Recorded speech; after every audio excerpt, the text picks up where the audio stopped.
conosco. Pai, usa o teu Filho de forma grande, poderosa e maravilhosa e ministra aos nossos corações, em nome de Jesus. Amém.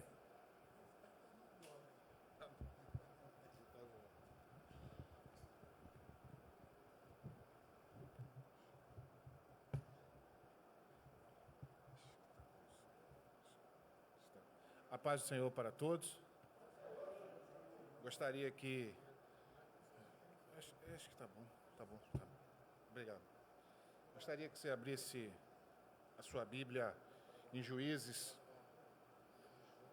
13, enquanto você procura. Eu quero agradecer a Deus pelo convite, agradecer a Deus pela tua vida, pela tua coragem de estar aqui hoje.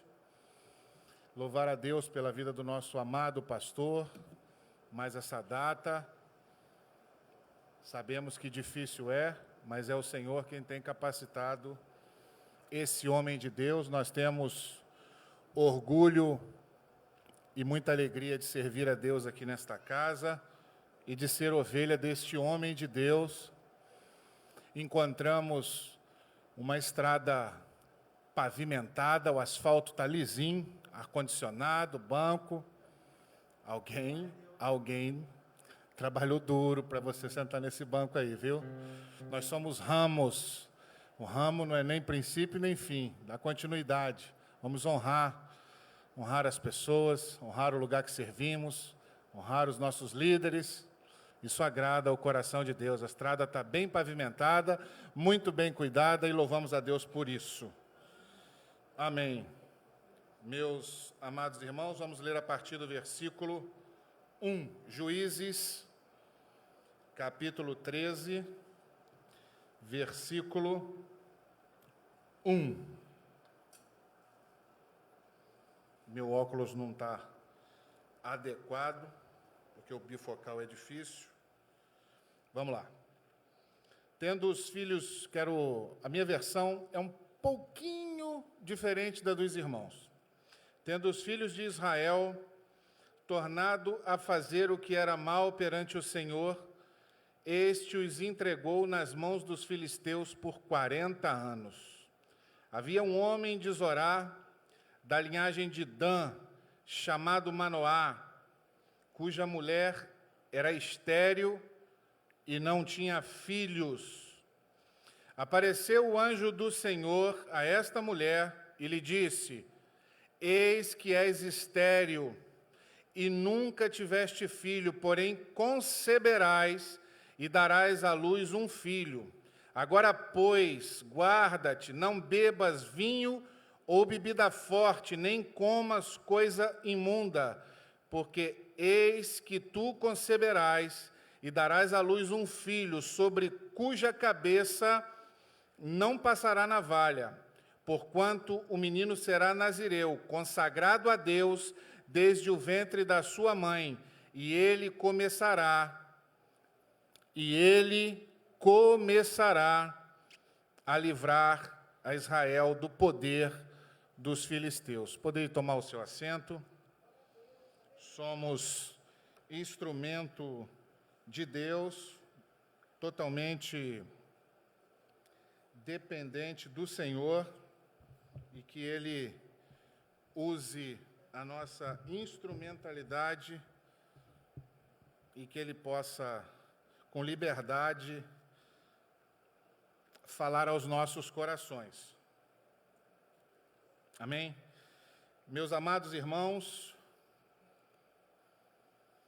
o povo de Israel, mais uma vez, havia feito o que era mal aos olhos de Deus. E então começou a aflição dos filisteus contra Israel. O cenário é muito parecido com o nosso.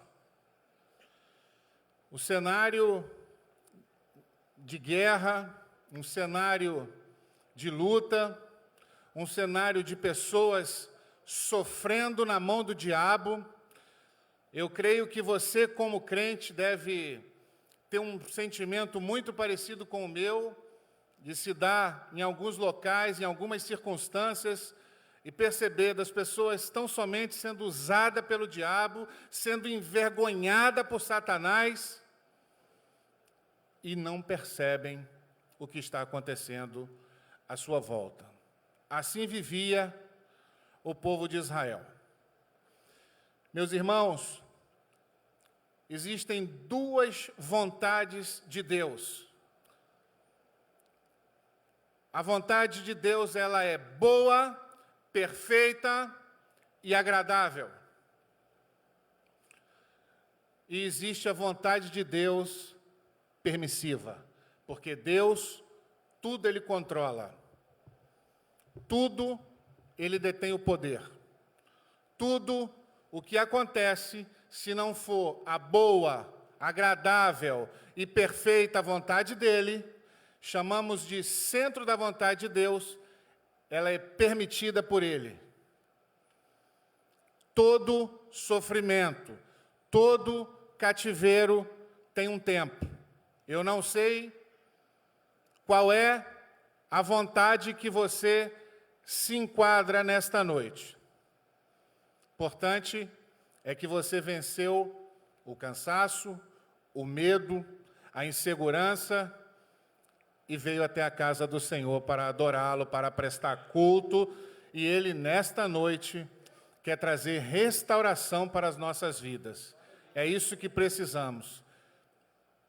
Meu irmão, esse homem chamado Sansão, que nasce desse casal que eu acabei de ler, desta mulher estéril, que não poderia ter filho, uma mulher, hoje, nestas circunstâncias, talvez ela tenha alguns bons médicos, alguns bons hospitais a procurar, talvez ela consiga algum efeito positivo ou não. Talvez o seu vizinho de porta nem saiba a sua dor, mas naquele tempo isso era potencializado. Naquele tempo, a mulher que não gerava era motivo de vergonha, era motivo de humilhação. E o texto diz que esta mulher era estéril. Esta mulher era de Zorá, uma cidade que ficava ao sudeste, na tribo de Dan, pertinho de Judá. Um território muito pequeno. Dan é uma tribo de Israel, depois muito bem povoada, chegou em população, ser até a segunda em população. Porém, o seu território era pequeno. Por quê? Porque Dan estava localizada em um território estratégico. Ela fazia fronteira com o território dos filisteus. E atrás nós tínhamos Manassés, Efraim, Benjamim e um pedaço de Judá, uma grande parte de Judá. Ou seja, uma pequena tribo de frente para o inimigo. Às vezes, é assim que nos encontramos. Às vezes, nós olhamos diante das circunstâncias e nos sentimos diminuídos. Olhamos os ventos que estão soprando no casco do nosso barquinho, que aos nossos olhos é pequenino. Ouvimos aqui nesse momento história que deveria ter sido gravada, talvez tenha sido gravada aqui pelo nosso pastor. Eu disse que a estrada foi bem pavimentada, ele chegou aqui com 12 anos. Quer dizer, construiu toda a sua história dentro desse ministério, debaixo da direção de Deus. Às vezes, nós olhamos para os lados e não conseguimos imaginar o que Deus pode fazer, qual o propósito do Senhor diante daquela adversidade que está sendo posta em nosso caminho. Em Gênesis, capítulo 30, versículo 6, está registrado que Dan é o quinto filho de Jacó. Ele é filho de uma concubina. Sabe aquele comentário, tem tudo para dar errado? É desse jeito.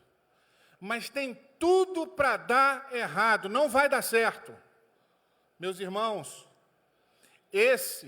esta é a maneira que nós olhamos o mundo e as coisas à nossa volta. Quem poderia, nesse tempo, imaginar que de uma tribo tão pequena, ainda no interior desta, havia uma mulher que não podia ter filho, e Deus iria olhar e ia achar graça nela. Deus iria olhar e ia falar, Elá, é dela que eu quero levantar um líder para libertar o meu povo. É dela que eu quero fazer a diferença. Meus amados irmãos, às vezes nós somos confundidos pelos valores morais do mundo, mas os valores de Deus são completamente diferentes. Os valores que Deus tem e os pensamentos que Deus tem a nosso respeito é completamente diferente daquilo que as pessoas acham de você, daquilo que elas dizem de você, porque você é confesso de Jesus Cristo de Nazaré, você o confessa como Senhor de sua vida, você sabe que vai para o céu, você tem Ele como único e suficiente Salvador.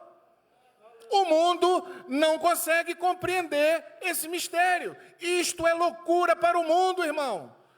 Vivo num ambiente onde trabalham 53 homens comigo. Sou considerado louco. Me chamam de pastor, debocham de mim. Volte outra, alguém por baixo dos panos, me chama escondido, me dá o nome de um filho para orar, pede oração pela mãe, porque não pode pedir na frente dos outros, porque os valores do mundo é diferente. Meu irmão, você é luz lá na tua casa, você é luz lá no teu trabalho, você está fraco, mas você continua sendo luz. Você está com medo, mas você continua sendo luz. A nossa condição não é capaz de medir aquilo que Deus tem sobre as nossas vidas. Deus não nos mede pelo nosso tamanho, Deus não nos mede pelo poder aquisitivo, pela conta bancária,